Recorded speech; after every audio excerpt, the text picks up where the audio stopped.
जितने भी लोग हैं उसने यही कहा 7 साल का हिसाब दीजिए, 7 साल का हिसाब दीजिए। मैं उनको बता देना चाहूँगी कि हम सब जो यहाँ जितने भी असेंबली में लोग बैठे हैं बड़े बड़े घरों में रहते हैं, लेकिन हमारी जनता है, हमारे जम्मू कश्मीर के जो लोग हैं वो आज भी मिट्टी के मकानों में रहते हैं। इन 7 सालों में प्रधानमंत्री जी ने 2.5 लाख लोगों को घर दिए प्रधानमंत्री आवास योजना के तहत। 370 की वजह से कर्फ्यू लगा रहता था, कर्फ्यू में दुकानें बंद रहती थी और उन दुकानदारों का घर कैसे चलता था ये कोई नहीं जानता। उन दुकानदारों के लिए इंसाफ करने के लिए मोदी जी ने 370 को हटाया ताकि उनका घर चल सके।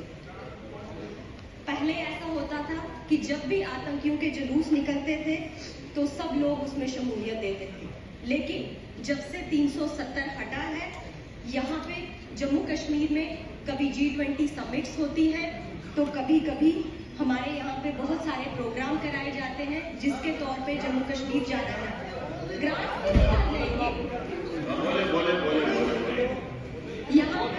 यहाँ पे बैठे हुए सत्ता पक्ष के लोगों ने हमेशा कहा कि बातचीत होनी चाहिए, और बातचीत किससे होनी चाहिए? पाकिस्तान से। बड़ा अफसोस होता है पाकिस्तान भारत से युद्ध में तो कभी नहीं जीता, हमेशा से साजिशें करता आया है, कभी आतंकवाद के नाम पे, कभी अलगाववाद के नाम पे, और आज तो पाकिस्तान यहाँ पे ड्रग्स को प्रमोट कर रहा है, नशे को प्रमोट कर रहा है।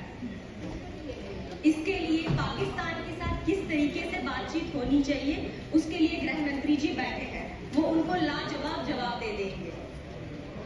जब तक 370 था तब तक जम्मू कश्मीर पत्थरबाजी की वजह से जाना जाता था, आतंकवाद की वजह से जाना जाता था, अलगाववाद की वजह से जाना जाता था, लेकिन जैसे ही 370 हटाया आज यहाँ पे नए नए निवेश लग रहे हैं, पर्यटन स्थल बन रहे हैं, रोजगार के लिए जाना जा रहा है।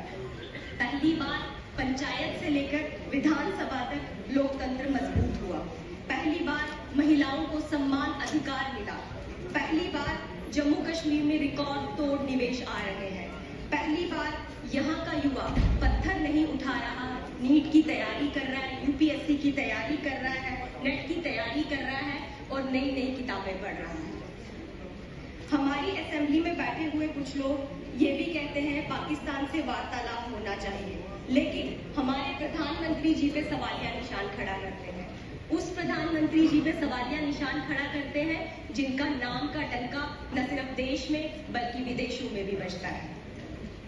ये जो पाकिस्तान के बिना फीस के वकील बैठे हैं, हमारी सेना में जब कोई भी आतंकवादी को मारा जाता है तो ये खामोश रहते हैं, इनको दुख होता है, लेकिन जब हमारी सेना का कोई जवान मारा जाता है तब इन्हें कोई दुख नहीं होता।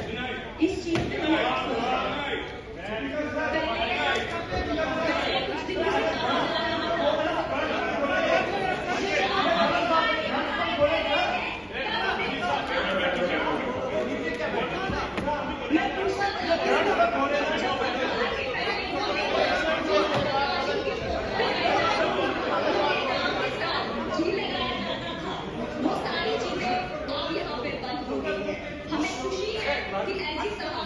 जम्मू कश्मीर में टूरिज्म को प्रमोट किया, आज हम टेररिज्म की वजह से नहीं टूरिज्म की वजह से जाने जाते हैं।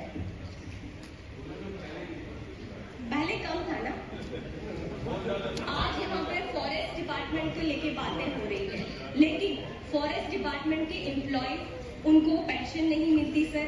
स्टेट गवर्नमेंट के पास फॉरेस्ट डिपार्टमेंट का बहुत सा पैसा है, उनकी पेंशन लागू की जानी चाहिए सर। और भी बहुत सी बातें हैं, जैसे कि सर एक second let me complete sir. JJM के तहत मोदी जी ने हर घर के लिए नल और नल से जल की स्कीम लाई है, लेकिन सरकार को लगे हुए 6 महीने हो गए लगभग, लेकिन अभी भी मेरे दक्षिण के टुंडर में पानी नहीं है, मेरे किश्तवाड़ में आज भी महिलाएं सर पे लोटा लेके पानी भरने के लिए जाती हैं, जगह जगह हैंडपंप्स पे लोग खड़े होते हैं। तो इस पानी की स्थिति को ठीक करने के लिए JJM को भी ध्यान देना पड़ेगा, क्योंकि पुलीन में, मत्ता में, बेड़ा में, दक्षिण में, सिरमौर, जोशाना, सलाना, त्रिगाम, भादार, ये मेरे एरियाज हैं सर जहां आज भी पानी नहीं है, पानी की बहुत क्राइसिस है। कई बार कहा जाता है कि सोर्स ही नहीं है सर, पहले सोर्स क्यों नहीं आइडेंटिफाई किए जाते? सोर्सेज अगर ड्राई हो रहे हैं तो हम लोग पहले क्यों नहीं ध्यान देते कि कोई अल्टरनेट तरीका जिससे लोगों को पानी मिल सके। और भी बहुत सी बातें